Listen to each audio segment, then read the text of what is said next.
Mister Karthik, you are under arrest. ಏನಾಯ್ತು ಸತ್ಯ? ನಿಮ್ಮ ವಿರುದ್ಧ ಅರೆಸ್ಟ್ ವಾರೆಂಟ್ ಇದೆ. So please come with us. ನಕಲಿ ಮಾತ್ರೆಗಳ ಜಾಲದಲ್ಲಿ ಕಾರ್ತಿಕ್ ಹೆಸರು ಕೇಳಿ ಬಂದಿದೆ. ಅದಕ್ಕೆ ನಾನು ಇವ್ರನ್ನ ಅರೆಸ್ಟ್ ಮಾಡ್ತಾ ಇದ್ದೀನಿ. ಸತ್ಯ, ನಿನಗೆ ಬಂದಿರೋ ಇನ್ಫಾರ್ಮೇಶನ್ ಸುಳ್ಳು ಸತ್ಯ? ಸರ್, ಅದು ಕೋರ್ಟಲ್ ಪ್ರೂವ್ ಆಗಬೇಕು, ಇಲ್ಲಲ್ಲ.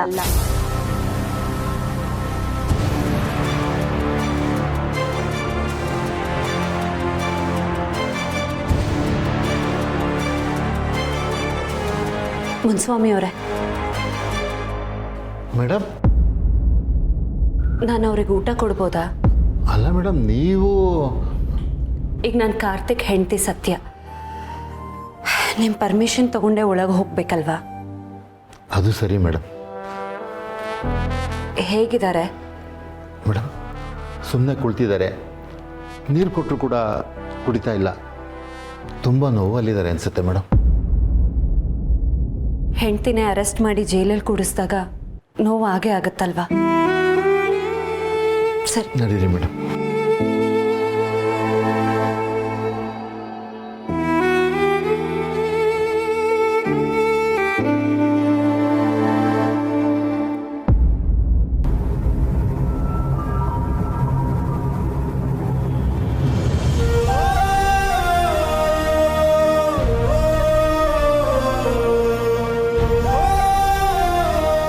ಅಮೂಲ್ ಬೇಬಿ,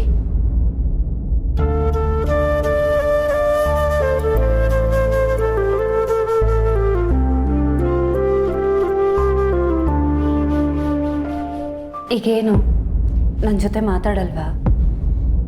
ದಯವಿಟ್ಟು ಇಲ್ಲಿಂದ ಹೋಗಿ ಮೇಡಮ್. ನಿಮ್ಮ ಜೊತೆ ಮಾತಾಡೋಕ್ಕೆ ನನಗೆ ಇಂಟ್ರೆಸ್ಟ್ ಇಲ್ಲ. ಸರಿ, ಮಾತಾಡಬೇಡಿ. ಊಟ ತಂದಿದ್ದೀನಿ, ಊಟನಾದರೂ ಮಾಡಿ. ಆಗಲೇ ನನ್ನ ಬರ್ತ್ಡೇಗೆ ಅಂತ ಹಬ್ಬದ ಊಟನೇ ಕೊಡ್ಸಿದ್ರಲ್ಲ ಮೇಡಮ್. ಇನ್ಯಾವ ಊಟ? ಅದೇ ಊಟ ಇನ್ನೂ ಡೈಜೆಸ್ಟ್ ಆಗಿಲ್ಲ.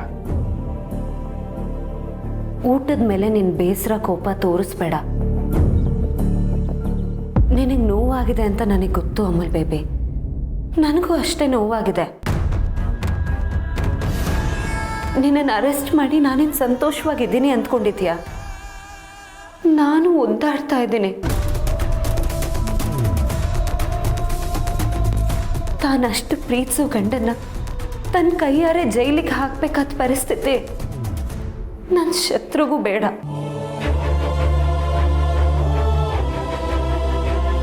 ಅಷ್ಟಕ್ಕೂ ಯಾಕೆ ಪರಿಸ್ಥಿತಿ ಬಂತೋ ಹೇಳು? ನಿನ್ನ ವಿರುದ್ಧ ಎವಿಡೆನ್ಸ್ಗಳಿದೆ ಅಮೂಲ್ ಬೇಬಿ. ನೀನು ನಕಲಿ ಮಾತ್ರೆ ಕಂಪ್ನಿ ನಡೆಸ್ತಿದ್ಯಾ ಅನ್ನೋದಕ್ಕೆ ಪ್ರೂಫ್ ಇದೆ. ನಾನಂತವನಲ್ಲ. ಇಷ್ಟು ವರ್ಷದಿಂದ ನಾನು ನೋಡ್ತಾ ಇದೆಯಾ, ಅಷ್ಟು ಅರ್ಥ ಆಗಿಲ್ವಾ ನಿನಗೆ? ನನಗೆ ಅರ್ಥ ಆಗುತ್ತೆ ಅಮೂಲ್ ಬೇಬಿ, ಆದರೆ ಕಾನೂನಿಗೆ ಅರ್ಥ ಮಾಡಿಸ್ಬೇಕು ಅಂದರೆ ಟೈಮ್ ಹಿಡಿಯತ್ತೆ. ಅದಕ್ಕೆ ನಾನು ಅರೆಸ್ಟ್ ಮಾಡಿದ್ದು. ನಾನು ಅರೆಸ್ಟ್ ಮಾಡಿಲ್ಲದೆ ಹೋಗಿದ್ದಿದ್ರೆ ಇನ್ಯಾರೋ ಇದೇ ಕೆಲಸ ಮಾಡ್ತಿದ್ರು. ಆಗ ಸಿಚುವೇಶನ್ ಇನ್ನೂ ಕ್ರಿಟಿಕಲ್ ಆಗ್ತಿತ್ತು ಅಮೂಲ್ ಬೇಬಿ. ಅಟ್ಲೀಸ್ಟ್ ನಾನು ಅರೆಸ್ಟ್ ಮಾಡಿದ್ರೆ ಕೇಸ್ ನನ್ನ ಕೈಯಲ್ಲಿರುತ್ತೆ ಅಂತಾನೆ ನಾನು ಅರೆಸ್ಟ್ ಮಾಡೋದಕ್ಕೆ ಮುಂದೆ ಬಂದಿದ್ದು. ಎಲ್ಲರ ದೃಷ್ಟಿಲಿ ನಾನು ಮಾಡಿದ ಕೆಟ್ಟದಿರ್ಬೋದು, ಆದರೆ ನನ್ನ ಗಂಡನ ಉಳಿಸ್ಕೊಳ್ಳೋದಕ್ಕೆ ನಾನು ಪಟ್ಟ ಪ್ರಯತ್ನ ಇದು. ಈ ಪ್ರಯತ್ನದಲ್ಲಿ ನನಗೆ ನಿನ್ನ ಸಪೋರ್ಟ್ ಬೇಕು ಅಮೂಲ್ ಬೇಬಿ. ನೀನು ನನ್ನನ್ನು ವಿರೋಧಿಸೋ ಬರದಲ್ಲಿ ಈ ಬಲೆಯಲ್ಲಿ ಸಿಕ್ಕಾಕೋಬೇಡ. ನೀನು ಲೆಕ್ಚರ್ ಮುಗ್ದಿದ್ರೆ ಪ್ಲೀಸ್. ಅಮೂಲ್ ಬೇಬಿ, ನಾನು ಇದನ್ನು ಇನ್ಸ್ಪೆಕ್ಟರ್ ಸತ್ಯ ಆಗಿ ಹೇಳ್ತಿಲ್ಲ, ನಿನ್ನ ಹೆಂಡತಿ ಸತ್ಯ ಆಗಿ ಹೇಳ್ತಿದ್ದೀನಿ. ನನಗೆ ಹೆಂಡ್ತಿನೇ ಇಲ್ಲ.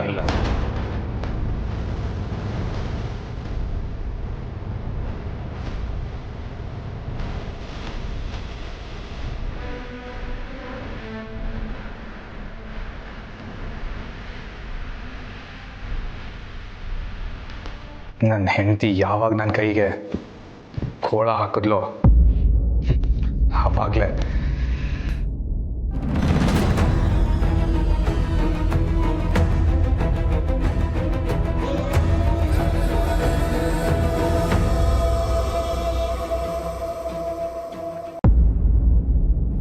ಆಯಿತು. ಅಟ್ಲೀಸ್ಟ್ ನನಗೆ ನೀನು ಇದರಲ್ಲಿ ಹೇಗೆ ಸಿಕ್ಕಾಕೊಂಡೆ ಅಂತನಾದರೂ ಹೇಳು. ಅದನ್ನ ಇನ್ವೆಸ್ಟಿಗೇಷನ್ ಮಾಡೋದು ನಿಮ್ಮ ಕೆಲಸ ಅಲ್ವಾ ಮೇಡಮ್? ಮಾಡಿ ನಿಮ್ಮ ಕೆಲಸನ.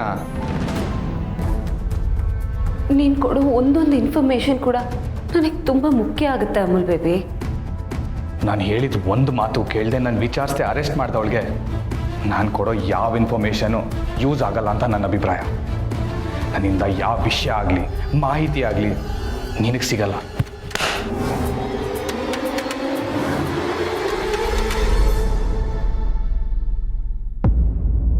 ಸರಿ, ನೀನು ಕೋಪದಲ್ಲಿದೆಯಾ ಅಂತ ನನಗೆ ಗೊತ್ತು.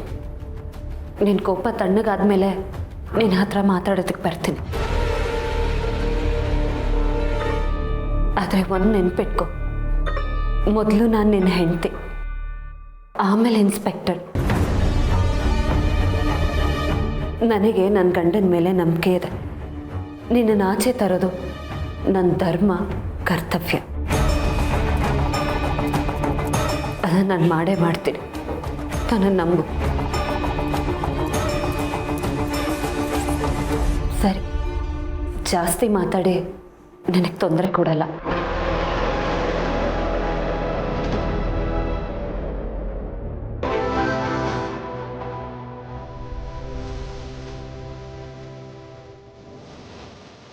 ಆಯಿತು, ನಿನಗೆ ನನ್ನ ಮುಖ ನೋಡೋದಕ್ಕೂ ಇಷ್ಟ ಇಲ್ಲ ಅಲ್ವಾ? ಹೊರಡ್ತೀನಿ.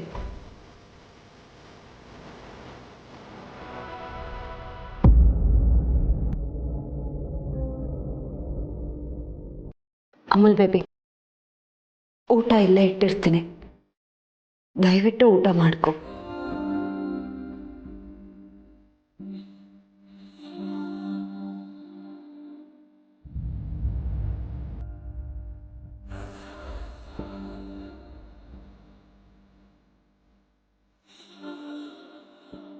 ಸರ್, ಸ್ವಲ್ಪ ಆದರೂ ಊಟ ಮಾಡಿ ಸರ್. ನೀವು ಊಟ ಮಾಡದೇ ಇದ್ದರೆ ಮೇಡಮ್ ತುಂಬ ಬೇಜಾರು ಮಾಡ್ಕೊಳ್ತಾರೆ ಸರ್. ಸರ್ ಸರ್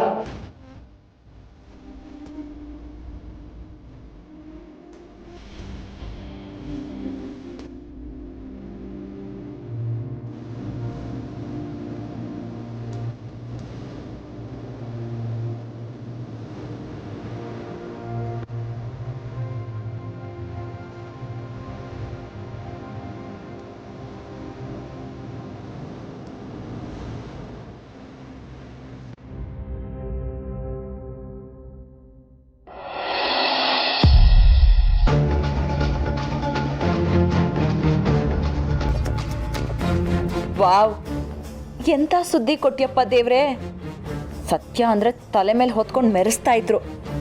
ಈಗ ಗೊತ್ತಾಯ್ತಲ್ಲ, ಅವಳು ದೇವ್ರಲ್ಲ, ನಮ್ಮ ಹಾಗೆ ಮನುಷ್ಯಳು ಅಂತ. ತಪ್ಪು ಮಾಡದಿರೋರು ಯಾರೂ ಇರಲ್ಲ, ಸಿಕ್ಕಾಕೊಳ್ಳೋ ತನಕ ಅಷ್ಟೇ ಎಲ್ಲರೂ. ಈ ಬೂಟಾಟಿಕೆಗೇನು ಕಡಿಮೆ ಇಲ್ಲ. ಇಷ್ಟು ದಿನ ನನ್ನನ್ನು ಆಡ್ಕೋತಾ ಇದ್ರು, ಈಗ ಸತ್ಯನ್ ಟರ್ನ್. ಅದರಲ್ಲೂ ಕಾರ್ತಿಕ್ನೇ ಅರೆಸ್ಟ್ ಮಾಡಿದಾಳೆ ಅಂದರೆ ಅಬ್ಬಬ್ಬಾ, ಇನ್ನವಳ ಕತೆ ಮುಗೀತು. ಯಾಕಾದ್ರೂ ದೇವ್ರು ಇವಳಿಗೆ ಕೆಟ್ಟ ಬುದ್ಧಿ ಕೊಟ್ಟನೋ ಏನೋ.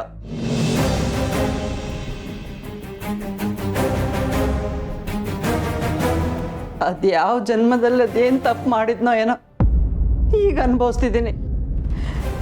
ಒಂದು ಕಡೆ ಅವಳು, ಇನ್ನೊಂದು ಕಡೆ ಇವಳು. ಸಮಾಧಾನ ಮಾಡ್ಕೊಳ್ಳಿ ಅತ್ತೆ, ಏನೋ ಪರಿಸ್ಥಿತಿ ಹೀಗಾಗಿದೆ, ಎಲ್ಲ ಸರಿ ಹೋಗುತ್ತೆ. ಏನೋ ನನ್ನ ಮೊಮ್ಮಗಳ ಕನಸು ನನಸಾಗ್ಲಿ ಅಂತ ಅವಳಿಗೆ ಸಪೋರ್ಟ್ ಮಾಡಿದ್ದೆ ತಪ್ಪಾಯ್ತಾ? ನನಗೆ ಅಂತೀಯಲ್ಲೇ ನೀನು? ತಪ್ಪು ಅಂತ ಅಲ್ಲ ಅತ್ತೆ, ಈಗ ಅದ್ರ ಪರಿಣಾಮ ಏನಾಗಿದೆ ಅಂತ ನೋಡಿದ್ರಾ?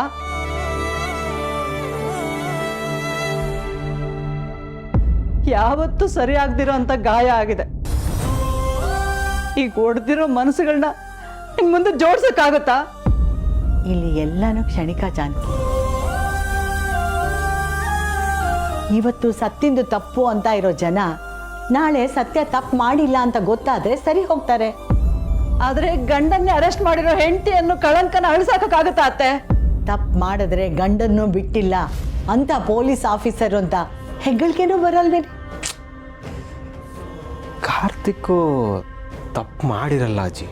ಅದು ನನಗೂ ಗೊತ್ತಿದೆಯಪ್ಪ, ಆದರೆ ಸತ್ತಿನ ದಿಡ್ತನ ಎಲ್ರಿಗೂ ಗೊತ್ತಾಗುತ್ತಲ್ಲ. ಅವಳು ದಿಡ್ತನ ಕಟ್ಕೊಂಡು ಏನು ಮಾಡ್ಬೇಕತ್ತೆ? ಹೆಣ್ಣಾದವಳಿಗೆ ಮೊದಲು ಮನೆ, ಆಮೇಲೆ ಪ್ರಪಂಚ.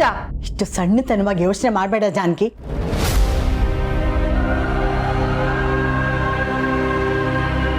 ಕೆಟ್ಟ ಗಳಿಗೆ, ಕೆಟ್ಟ ಪರಿಸ್ಥಿತಿ ಅನ್ನೋದು ಆ ಭಗವಂತನೇ ಬಿಟ್ಟಿಲ್ಲ. ಅಂಥದ್ರಲ್ಲಿ ನಾನು ನೀನು ಯಾರೇ? ನನಗೆ ನೀವು ಏನೇ ಹೇಳಿದ್ರು ಸಮಾಧಾನ ಆಗಲ್ಲ ಅತ್ತೆ.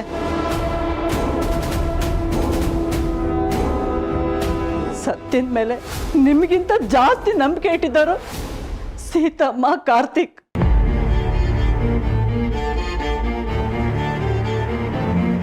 ಈಗ ಅವ್ರ ವಿರೋಧನೇ ಕಟ್ಕೊಂಡ್ಲಲ್ಲ ಅತ್ತೆ. ಮುಂದೆ ಅವಳ ಭವಿಷ್ಯ ಏನು?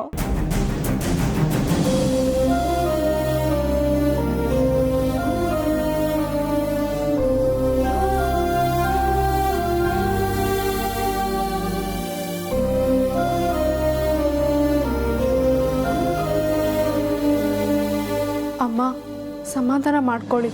ಸತ್ಯ ಅವ್ರನ್ನ ನಾವು ನಂಬೋಣ. ವಿಷಯ ಏನೇ ಇದ್ರೂ ಮನೆಯವರಾಗಿ ನಾವು ಅವ್ರಿಗೆ ಸಪೋರ್ಟ್ ಮಾಡಬೇಕು. ಹೌದು, ಸಪೋರ್ಟ್ ಮಾಡಲೇಬೇಕು.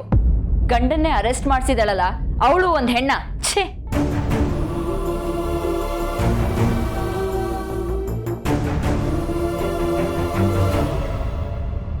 ಏಯ್, ನೀನು ಅವಳ ಬಗ್ಗೆ ಮಾತಾಡಬೇಡ, ಸುಮ್ಮನೆ ಇರು.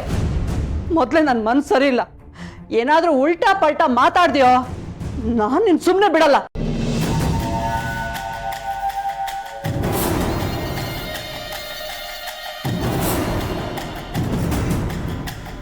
ಸ್ವಂತ ಅಕ್ಕ ಅಂತಾನು ಮುಲಾಜ್ ನೋಡಲ್ಲ ಅವಳು. ಇನ್ ಗಂಡನ ಮನೆಯವ್ರನ್ನ ಬಿಟ್ಬಿಡ್ತಾಳ, ತಿಂದು ತೇಗ್ಬಿಡ್ತಾಳೆ. ಅತ್ತೆ, ಇವಳನ್ನ ಸುಮ್ಮನಿರಕ್ಕೆ ಹೇಳಿ. ಇರಲ್ಲಮ್ಮ, ಮಾತಾಡ್ತೀನಿ. ಏನೀಗ?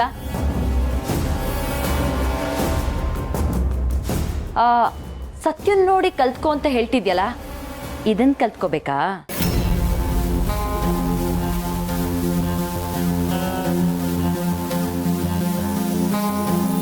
ಸಾಚ ಥರ ಮಾತಾಡಬೇಡ ದಿವ್ಯಾ. ಗಂಡನಿಗೆ ಕೊಡಬಾರ್ದು ಕಷ್ಟ ಕೊಟ್ಟು ಅವನ್ನ ಜೈಲ್ಗೆ ಹಾಕೋಕ್ಕೂ ನೋಡಿದೆ.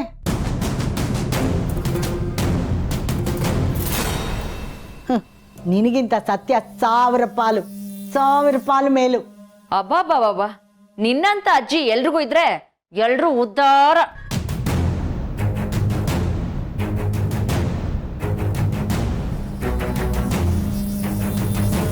ಇಷ್ಟು ದಿನ ನನ್ನನ್ನೇ ಆಡ್ಕೊಂಡು ನಗ್ತಿದ್ರಲ್ಲ, ನೋಡ್ತಾ ಇರಿ, ಅವಳನ್ನ ಒದ್ದು ಆ ಮನೆಯಿಂದ ಹೊರಗಡೆ ಹಾಕ್ತಾರೆ. ಆಗ ಅವಳನ್ನು ಸೇರ್ಸ್ಕೊಂಡು ನಗ್ರಿ, ಓಕೆನಾ?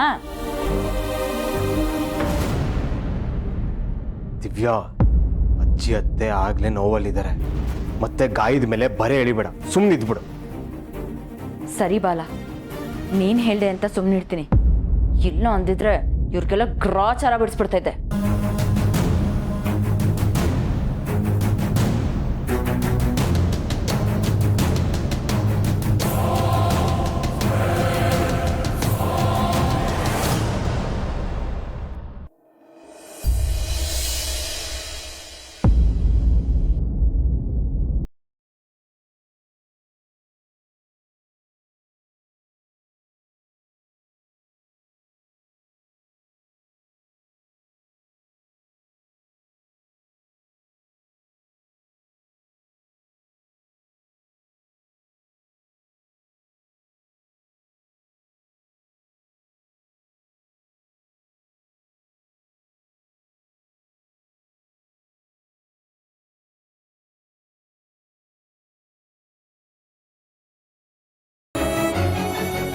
ನನಗೆ ಹೆಂಡತಿನೇ ಇಲ್ಲ. ನನ್ನ ಹೆಂಡತಿ ಯಾವಾಗ ನನ್ನ ಕೈಗೆ ಕೋಳ ಹಾಕಿದ್ಲೋ ಆವಾಗಲೇ. ನನ್ನ ಕ್ಷಮಿಸ್ಬಿಡು ಅಮಲ್ ಬೇಬಿ. ನಿನ್ನ ಅರೆಸ್ಟ್ ಮಾಡಿದೆ, ನನಗೆ ಬೇರೆ ವಿಧಿನೇ ಇರಲಿಲ್ಲ. ಕರ್ತವ್ಯ ಪಾಲನೆ ಮಾಡುವಾಗ ಮನಸ್ಸಿಗೆ ನನ್ನ ಗಂಡ ನಿರಪರಾಧಿ ಅಂತ ನನಗೆ ಗೊತ್ತಿದ್ರು ಅಲ್ಲಿ ನಾನೊಬ್ಬ ಅಧಿಕಾರಿಯಾಗಿ ಮಾತ್ರ ವರ್ತಿಸಬೇಕಾಗಿತ್ತು. ನೀನು ನನಗೋಸ್ಕರ ಎಷ್ಟೆಲ್ಲ ಸ್ಟ್ಯಾಂಡ್ ತಗೊಂಡಿದ್ಯಾ, ಸಪೋರ್ಟ್ ಮಾಡಿದ್ಯಾ. ನಾನಿವತ್ತು ಈ ಜಾಗದಲ್ಲಿದ್ದೀನಿ ಅಂದರೆ ಅದಕ್ಕೆ ಮುಖ್ಯ ಕಾರಣನೇ ನೀನು. ಆದರೆ ನಾನು ನಿನ್ನೆ ಅರೆಸ್ಟ್ ಮಾಡೋ ಪ್ರಸಂಗ ಬಂದ್ಬಿಡ್ತು. ಯಾವ ಹೆಂಡತಿಗೂ ಇಂಥ ಪರಿಸ್ಥಿತಿ ಕೊಡದೇ ಇರೋ ದೇವ್ರೆ, ನಮ್ಮಿಬ್ರು ಪ್ರೀತಿನ ದೇವ್ರೆ ಪರೀಕ್ಷೆ ಮಾಡ್ತಿದ್ದಾರೆ ಅಂತ ಅಂದ್ಕೊಳ್ಳೋಣ ಅಮೂಲ್ ಬೇಬಿ. ನನಗೆ ಗೊತ್ತು ನೀನು ತಪ್ಪು ಮಾಡಿಲ್ಲ, ಯಾವತ್ತೂ ತಪ್ಪು ಮಾಡಲ್ಲ ಅಂತ. ನೀನು ನಿರಪರಾಧಿ ಅಂತ ಎಲ್ಲರ ಮುಂದೆ ನಾನು ನಿರೂಪಿಸ್ತೀನಿ. ಗೌರವದಿಂದ ವಾಪಸ್ ಮನೆಗೆ ಕರ್ಕೊಂಡು ಬರ್ತೀನಿ. ಇದು ನಾನು ನಿನಗೆ ಕೊಡ್ತಿರೋ ಮಾತು.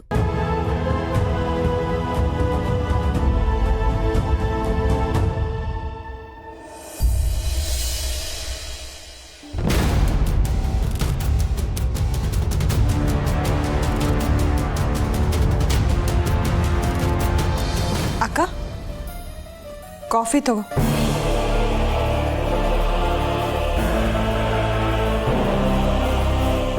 ಯಾಕಕ್ಕ, ಏನಾಯ್ತು? ಇನ್ನು ಏನೇ ಆಗಬೇಕು, ಎಲ್ಲ ಹಾಳು ಮಾಡಿದಾಳಲ್ಲ. ಸೊಸೆ ಸೊಸೆ ಅಂತ ಅವಳನ್ನ ತಲೆ ಮೇಲೆ ಹೊತ್ಕೊಂಡು ಮೆರೆಸಿದ್ವಿ ನೋಡು, ಸರಿಯಾಗೇ ಮಾಡಿದಾಳು ನಮಗೆ.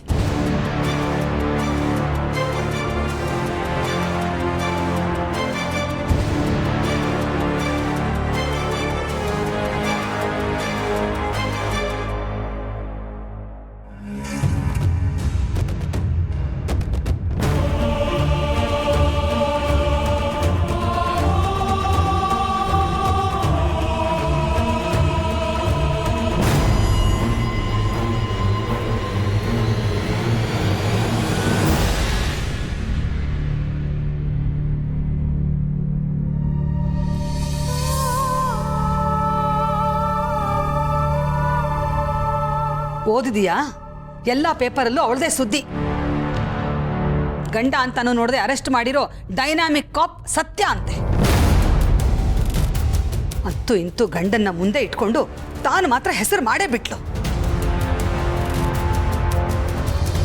ಅತ್ತೆ, ಓ ಬಂದಿಯಾ? ಬಾ ತಗೋ, ಓದಿ ಮೇಡಮ್, ತಗೊಂಡು ಓದಿ. ಏನ್ ಬರ್ದಿದ್ದಾರೆ ಅಂತ ನೋಡಿ. ಗಂಡನ್ನ ಅರೆಸ್ಟ್ ಮಾಡಿ ಹೆಸರು ಮಾಡಿರುವಂಥ ಸತ್ಯ ಅಂತ ಹೊಗಳು ಬರೆದಿದ್ದಾರೆ.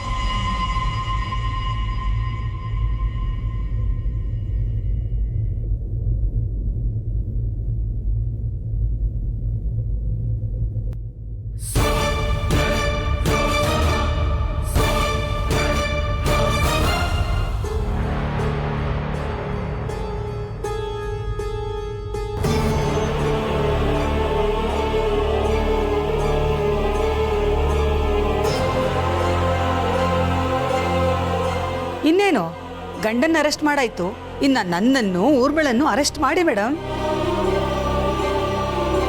ಆಗ ನಿಮ್ಮ ಹೆಸರು ಕೀರ್ತಿ ಇನ್ನೂ ಎತ್ತರಕ್ಕೆ ಬೆಳೆಯುತ್ತೆ. ಎಲ್ಲ ಕಡೆ ಪೇಪರಲ್ಲೂ ಟಿವಿಯಲ್ಲೂ ನೀವೇ ಬರ್ತೀರಾ. ಮಾಡಿ ಮೇಡಮ್ ಅರೆಸ್ಟು. ಅತ್ತೆ, ನನಗೆ ಕ್ಷಮಿಸಿ ಅತ್ತೆ. ನನಗೆ ಗೊತ್ತು ನಾನು ಮಾಡಿರೋ ಕೆಲಸದಿಂದ ನಿಮಗೆ ನೋವಾಗಿದೆ ಅಂತ. ಆದರೆ ಏನು ಮಾಡಲಿ, ಅದು ನನ್ನ ಕರ್ತವ್ಯ. ಆದ್ರೆ ಹೆಂಡತಿ ಅದೊಳ ಕರ್ತವ್ಯ ಮರ್ತೋಯ್ತಾ? ಅದು ಹಾಗಲ್ಲ ಅತ್ತೆ. ನೀವಾದ್ರೂ ಹೇಳಿ ಅತ್ತೆ. ಹುಟ್ಬಿಡ ನನ್ನ ಎದೊಳ ಮೇಲೆ.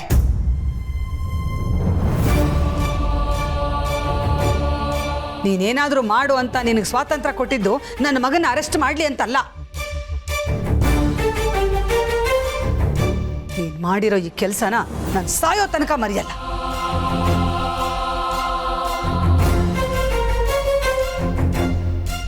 ನನ್ನ ಮಗನ್ನ ಹಾಗೆ ಎಳ್ಕೊಂಡು ಹೋದಿಯಲ್ಲ, ನಿನ್ನ ಕರುಣೆನೇ ಇರ್ಲಿಲ್ವೇನೆ?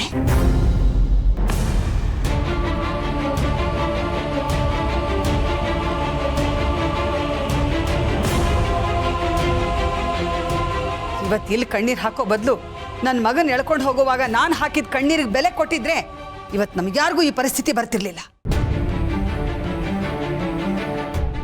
ಎಂಥ ನಂಬಿಕೆ ದ್ರೋಹ ಮಾಡಿಬಿಟ್ಟೆ ಸತ್ಯ. ನೀನ್ ಬೆನ್ನ ಹಿಂದೆ ನಿಂತವ್ರ ಬೆನ್ನಿಗೆ ನೀನ್ ಚೂರಿ ಹಾಕ್ಬಿಟ್ಟಿಲ್ಲ.